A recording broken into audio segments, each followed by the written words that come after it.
आज पोटल आलू कषा टिके खाइबे बोली केते मनरे जाई किचन रे देखिला बेलकु रसुणटा सरी जाइए। एबे भाबिली कौन बनैबी ए समय गोटे आइडियाटे आसला हारी।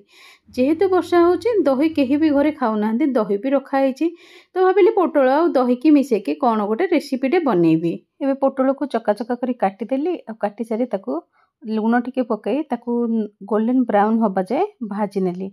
टिके घोड़े नबा ताकू मझिरे मझिरे आ देखंतु जेतेबेले एमिति कंडीशन को पोटल आमर आसीबो हारी ताकू आमे गोटे प्लेट को काढ़ी नबा। एबे से सेम कड़े रे आमे ऐड कर दबा तेल तापर सेथिरे किछि ऐड कर दबा जीरा तापर दुईटा मीडियम साइज रो प्याज को काटिके मो ऐड कर देछि। आ जो तक दही थिला पाखा पाखी 5 रु 7 टेबलस्पून दही थिला सेथिरे बेसिक मसला सब पके देछि आ मिसेई की सब जिंस को फेंटी देछि। लूण भी सेथिरे पड़ीछि।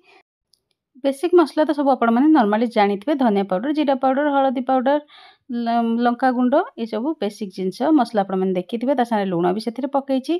आ एबे सेही पेस्ट को भलो भाबरे फेंटी के आमे पियाज रे ऐड कर देबा आ ताकू लगातार चलेबा न दहीटा फाटी जिवो। आ जेमिति तेल ऊपर को उठी आसीबो हमर पोटल रो भजा जोटा रखिथिले ताकू ऐड कर देछि आ किछि सिजा आलू मु ऐड कर देछि। सिझा आलूटा एथिपाई ऐड करछि जेहेतु मो पुओ पोटल खाएनि तापाई स्पेशली ऐड करिछि। आ आवश्यक अनुसार पानी दे देबा ताकू 10 मिनिट फुटै देबा। एबे हमर दही पोटल रेडी हो जाइछि। आपण माने भात रुटी दुईटा जाक सहाकू